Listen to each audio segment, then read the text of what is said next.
Wow, good evening, everyone. What a crowd. What a crowd. It's great to be here. It is wonderful to be with you all tonight. I want to say a few thank yous. My thanks to AIPAC Board Chairman Mort Friedman, my friend Howard Korn, your new president, Betsy Burns-Korn, and all the incredible AIPAC members and amazing volunteers for putting this amazing gathering together. Thank you. God bless you all. I've been here a few times. When I was a member of Congress, I got to know the AIPAC team. They were relentless. I came to love them. But it is wonderful, and it never gets old to be here with so many great friends of the relationship between America and Israel. You should know that there's no president and no administration that loves Israel more than President Trump and our team.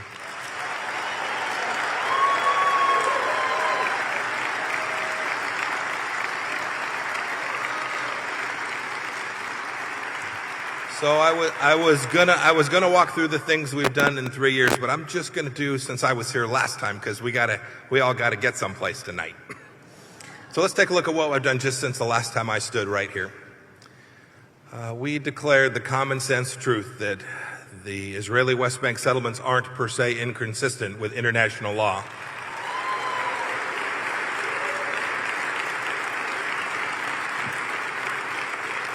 We released a groundbreaking vision for peace.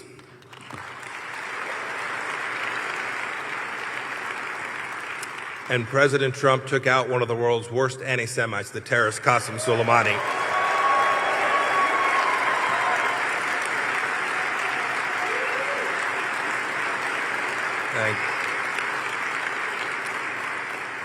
So the previous administration had a phrase that used to say that Osama bin Laden is dead and General Motors is alive. So that was good. I think we could do one better. Qasem Soleimani is dead and Israel and the United States are alive.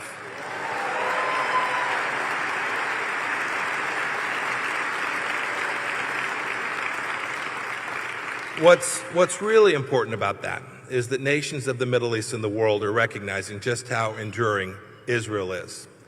They're coming to recognize that the more the Middle East embraces Israel, the brighter their future will be. And that's what I want to focus on this evening. Under President Trump, Israel is not a pariah, but a partner, and rightly so. Our special nation shows so much: a pioneering spirit, basic rights and freedoms, including religious freedom and pluralism, rough and tumble politics. Indeed, Israel loves democracy so much, they're holding their third election. They just can't get enough of them. And just think of all the benefits that Israel brings to the region in which it lives. It's an example of pluralism and free speech.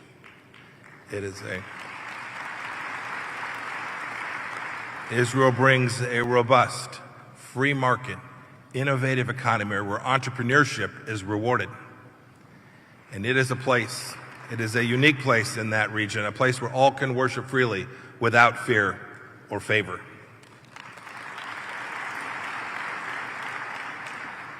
These good things have ripple effects. You all know this. A strong democracy sets that example for pluralism.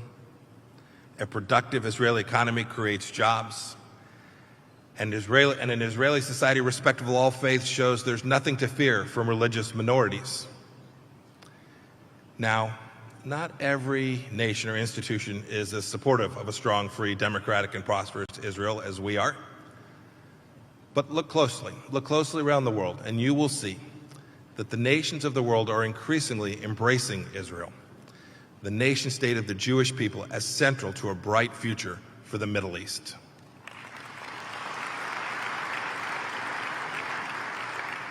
In December, Prime Minister Boris Johnson announced plans for his government to pass an anti-BDS law.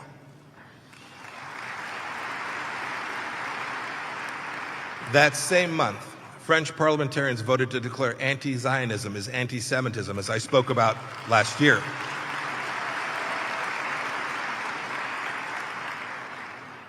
Greece and Cyprus have pursued a new energy partnership with Israel, as have Egypt and Jordan. Guatemala, Honduras, Nauru have recognized Jerusalem as the capital of Israel, and Brazil says that it intends to do so. Come join.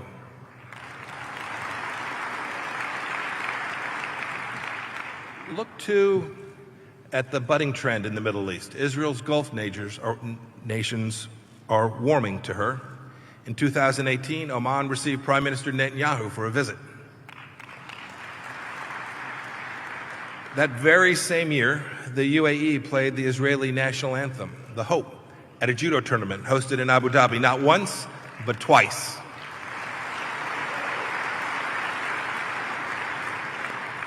Last year, our Bahraini friends allowed Israeli journalists to visit for the first time since 1994. Saudi Crown Prince Mohammed bin Salman said, quote, I believe the Palestinians and the Israelis have the right to have their own land. And I remember being in that room when ambassadors from Oman, Bahrain, and the UAE attended the White House ceremony unveiling the vision for peace, where President Trump and Prime Minister Netanyahu both offered remarks. Now, these are just small examples, just a few glimpses of harmony, and there's still much more progress to be made. But I think these anecdotes suggest a growing attitude, a real shift, a shift among some of Israel's neighbors. And the more the Middle East embraces Israel, the brighter its future will be. That's true for the entire region.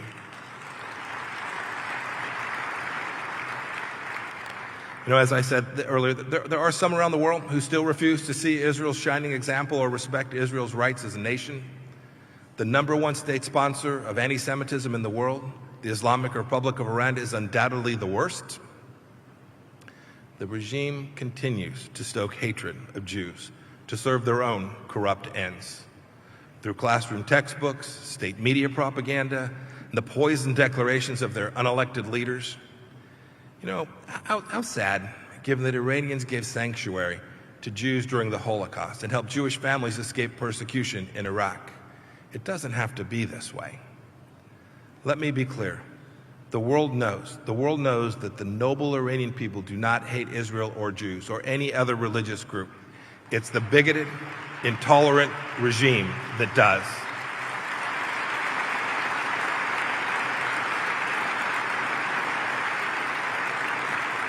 And it is that regime and its views as the reason that President Trump said so clearly that Iran will never obtain a nuclear weapon while we're on watch.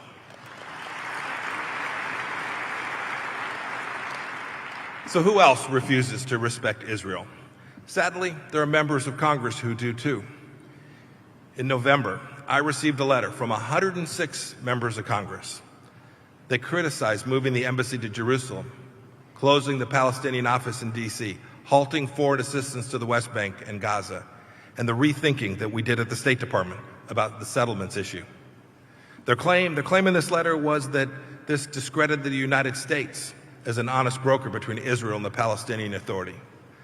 They claim this severely damaged prospects for peace. They claim that this endangered the security of America, Israel, and the Palestinian people. You know, that discredits the United States. What damages peace, what endangers security, it's not recognizing the truth. The truth must be spoken, and it's what President Trump and our administration has done. The harm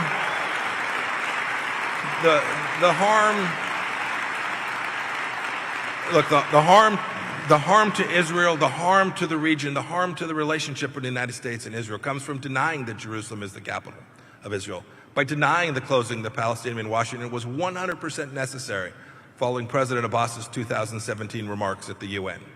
What damages and discredits the United States and our relationship with Israel is denying that Palestinian terrorism has been the real obstacle to peace.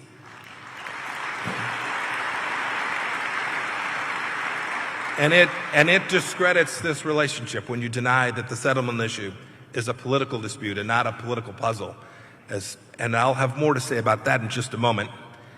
And finally, the UN. The UN's so-called Human Rights Council and the High Commissioner, Michelle Bachelet. You know, for those of you who are watching, the Council recently released a database of companies doing business in East Jerusalem and Israeli settlements in the West Bank. That release from the United Nations only serves to facilitate the BDS movement and delegitimize Israel. How sad. I remember reading it after its release. This is an organization that was set up to ensure that no people ever again faced horrors like the Jews faced during the Holocaust, and it is now anti-Semitic.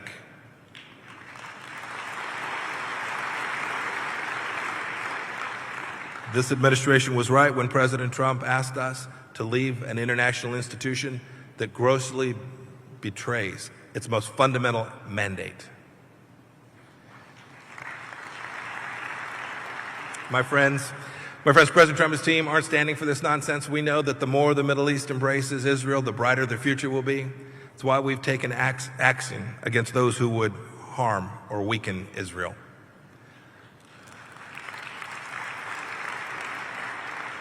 We've enacted the strongest pressure campaign in history to deprive the Islamic Republic of Iran diplomatic sanctuary or money for terror. We rallied nations in our own hemisphere, here in the Western Hemisphere and in Europe, to declare Hezbollah a terrorist organization in its entirety. And we've had other nations now join us in banning Mahan Air that has flown around dangerous military actors, the Ayatollah's airline of choice, so that it can't move around weapons and fighters in the region that put Israelis at risk. On the settlements issue, we couldn't be more clear. We've concluded that the Obama administration's wrong approach did not help the peace process or prospects for peace. We worked, we got it right. We disavowed the Hansel Memo of the 1970s, which declared that civilian settlements beyond the Green Line were illegal, just as President Ronald Reagan had rejected that memo a few years after it was written. And let me remind you that no less than Senator Schumer said right here at AIPAC in 2018 that it's sure not the settlements that are the blockage to peace.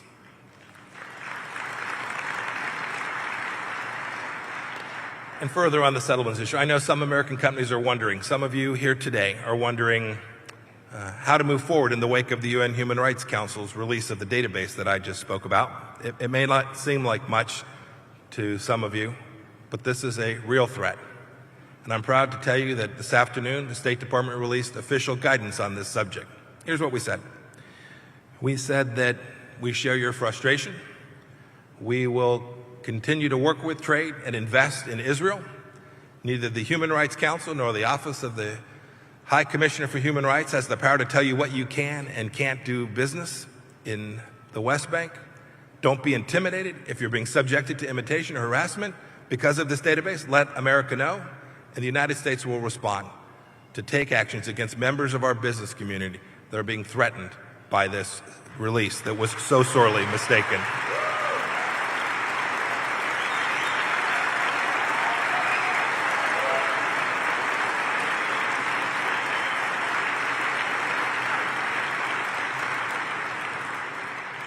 It's consistent with all that we have done. We will stand for a strong, free, democratic, and prosperous Middle East, and a prosperous Israel at the heart of that Middle East. The more the Middle East embraces Israel, the brighter the future will be. It's really quite simple. We stand with Israel. We stand for peace in the Holy Land. We stand with the great Israeli people. And we stand for the unbreakable bond between our two great nations, rooted in our shared traditions of freedom and equality. That tradition goes back to a beautiful biblical teaching that all humans are created, B'Tselem Elohim, in the image of God.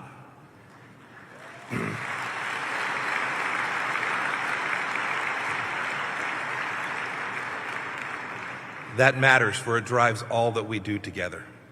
And I know that's what everyone here in attendance tonight believe. I know that it's what the members of AIPAC believe.